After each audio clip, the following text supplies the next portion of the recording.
അപ്പോൾ അത്രയും ഭക്തി ശ്രദ്ധയോടുകൂടി കേട്ടിട്ട് ഓരോന്നിൽ നിന്നും ഇത് ഭഗവാൻ എന്നോട് പറയാൻ, എനിക്ക് എന്തെങ്കിലും എന്നോട് പറയാനാണ്, എന്താണ് ഭഗവാൻ എന്നോട് പറയണത്, എനിക്ക് ആയിട്ട് ഭഗവാൻ തരണതാണ്. അപ്പോൾ അത് ഓരോന്നും ശ്രദ്ധിക്കുക. നമുക്കായിട്ട് തരുന്നുണ്ട്. ഇപ്പോൾ ഞാനിവിടെ ഇരുന്ന് പറയണത് ഓരോരുത്തരിലേക്കും ഇപ്പോൾ എത്തണത് ഓരോ ഭാവത്തിലെത്തുക. ഒരാൾക്ക് കിട്ടിയ പോലെ ആവണമെന്നില്ല മറ്റൊരാൾക്ക് കിട്ടണത്. അപ്പോൾ നമുക്ക് എങ്ങനെയാണോ കിട്ടണേ അത് നമ്മൾ ശ്രദ്ധയോടെ ഇരുന്നാലേ കിട്ടുള്ളൂ. അപ്പോൾ ഓരോ വാക്കുകളും നമ്മളുടെ ഉള്ളിലെത്തുമ്പോൾ നമ്മളതിനെ എങ്ങനെ സ്വീകരിക്കണോ എന്നുള്ളതനുസരിച്ചിട്ടാണ്.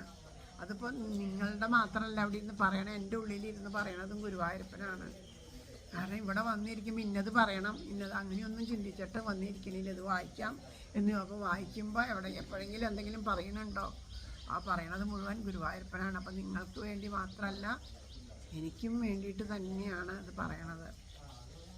അപ്പോൾ ഞാനും അതേ ശ്രദ്ധയോടുകൂടി ഇരിക്കണം, അല്ലെങ്കിൽ കിട്ടില്ല.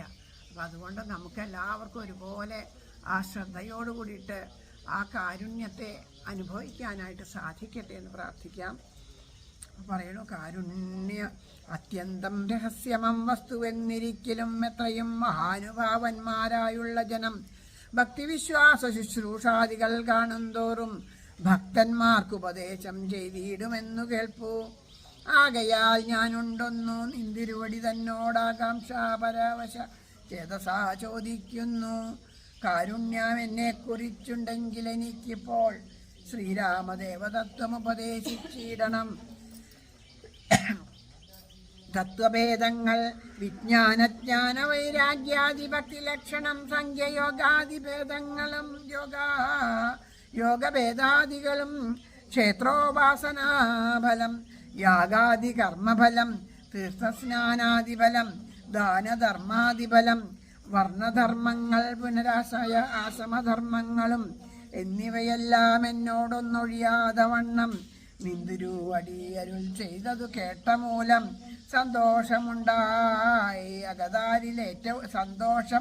അകതാരിലേറ്റവും ഉണ്ടായി വന്നു. ബന്ധമോക്ഷങ്ങളുടെ കാരണം കേൾക്കമൂലം അന്ധത്വം തീർന്നുകൂടി ചേതസീജകൽപതേ.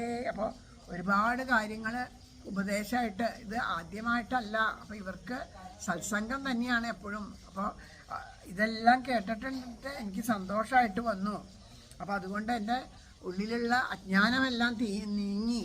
അതുകൊണ്ട് ഭഗവാനെ ആ ശ്രീരാമൻ്റെ മഹാത്മ്യം അതുകൊണ്ടാണ് നമുക്ക് കേൾക്കാൻ ആഗ്രഹം ഉണ്ടായത്. അല്ലെങ്കിൽ ആഗ്രഹം ഉണ്ടാവില്ല അല്ലേ? എത്രയോ പേരുണ്ട്